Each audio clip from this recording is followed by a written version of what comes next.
मित्रों नमस्कार। आज का महत्वपूर्ण वीडियो भाग्य के फलादेश पर आधारित है। भगवान नारायण स्वयं कहते हैं कर्म प्रधान है और कर्म के आधार पर भाग्य का निर्माण भी होता है। हमारे पूर्व जन्म के कर्मों के आधार पर हमारे भाग्य में जो भी अच्छा या बुरा फल मिलना है वह इस जन्म में मिलकर रहता है और इस जन्म में भी किए गए कर्मों का फल इसी जन्म में भी मिलता है। शेष जो बच जाता है उसे पाने या भुगतने के लिए फिर से जन्म लेकर आना पड़ता है। भगवान नारायण ने प्रत्येक व्यक्ति को अपने भविष्य में मिलने वाले फलों के बारे में अंकों के माध्यम से संकेत दिया है, जिसे हम आप सभी को बतलाने जा रहे हैं। यह विद्या अंक शास्त्र, ज्योतिष शास्त्र, ऋग्वेद के फलादेश पर आधारित है। मित्रों, अगर आपने तस्वीर नंबर 1 को टच किया है तो भगवान नारायण कहते हैं कि हे मानव, तूने मुझे स्पर्श करके अपने भाग्य के द्वार खोल लिए हैं।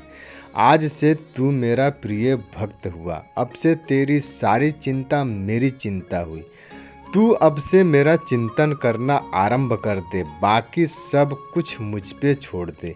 आने वाला आगे का समय तेरे लिए बहुत शुभ है। तेरे भाग्य का सितारा चमकते हुए मैं स्वयं देख रहा हूँ।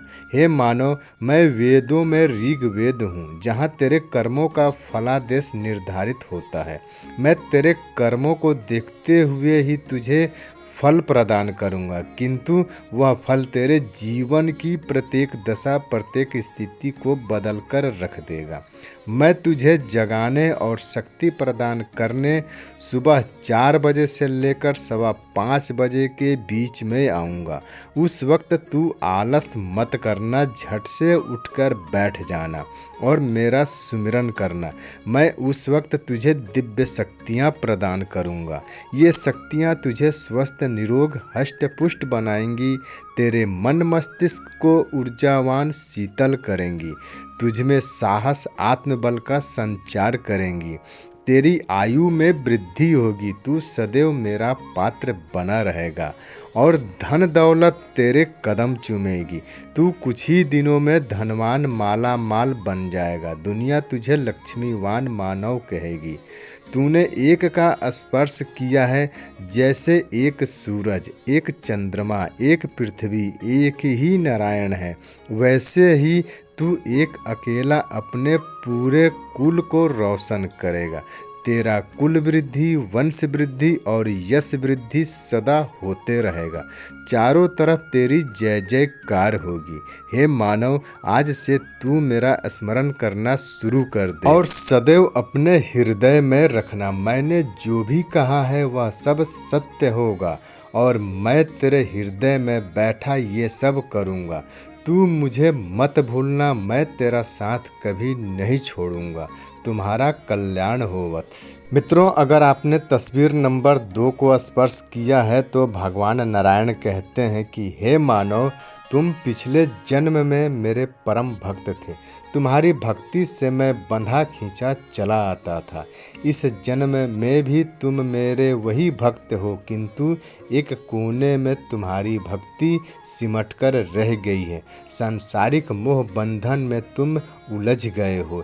इस जन्म में तुम्हारे आसपास नकारात्मक शक्तियों का बसेरा हो चुका है, जो तुम्हें भक्ति की मार्ग से विचलित कर देती है। हे मानव, भक्त के बिना भगवान का कोई मोल नहीं होता है और भगवान के बिना भक्त का बेड़ा पार भी नहीं होता है।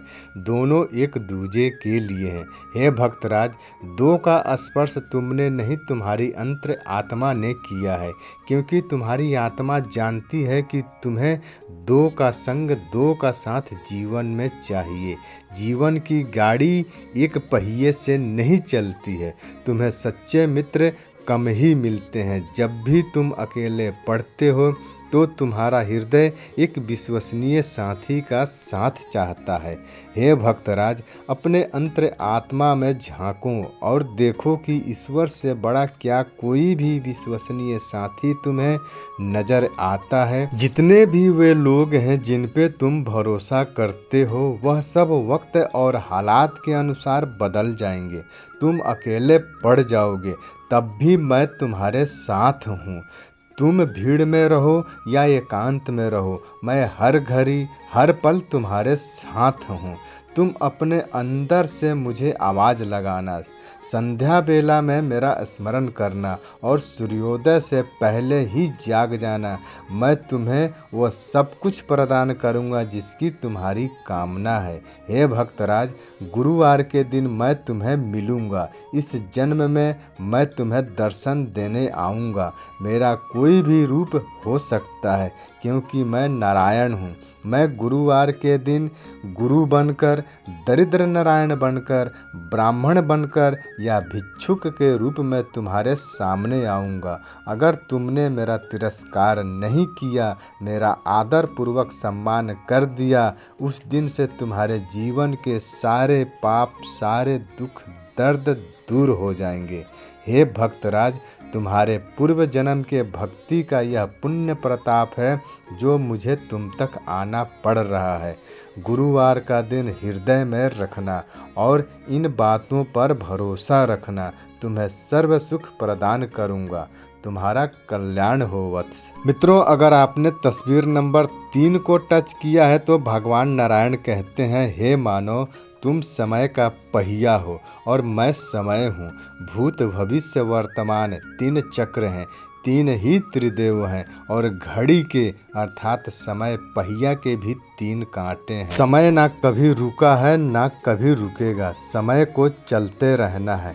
समय कभी किसी की प्रतीक्षा नहीं करता है। समय का काम ही है निरंतर चलते रहना। हे मानव, 1 और 2 की तरह तुम भी मेरे प्रिय हो। तुम्हारे बिना समय का चक्र पूरा करना संभव ही नहीं है। मैं तो सदैव तुम्हारे तीनों काल में विद्यमान हूँ। भूत, भविष्य, वर्तमान तीनों में मैं तुम्हारे साथ खड़ा हूँ। जीवन में कभी भी खुद को अकेला ना समझना, क्योंकि जिसका कोई नहीं होता है उसका ऊपर वाला होता है। अपने अतीत में जाओ और याद करो तो तुम्हें सब कुछ याद आने लगेगा। मैं कल भी तुम्हारे साथ था और आज भी तुम्हारे साथ हूँ।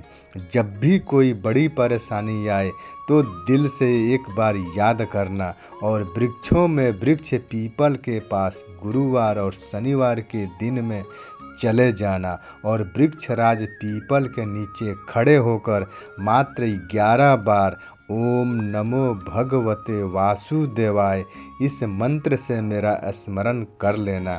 मैं तुम्हारा सारा दुख परेशानी दूर कर दूंगा। तुम्हारे शत्रु समय की मार खाएंगे और समय के आगे परास्त हो जाएंगे, क्योंकि समय से बड़ा बलवान कोई नहीं है। गुरुवार और शनिवार को तुम मुझे पीपल वृक्ष के नीचे मिलने आना। मैं वहीं तुम्हें मिलूँगा। जब तुम्हारे शरीर में सिहरन जागे, खुशबू आए, मन भावन हवा तुम्हें छुए, पीपल का पत्ता बिना हवा के भी हिले, तो समझ लेना वो मैं हूँ। तुम्हारी सारी परेशानी मैं दूर कर दूंगा और तुम्हें हर खुशी, हर सुख प्रदान करूंगा। तुम्हारा कल्याण हो वत्स।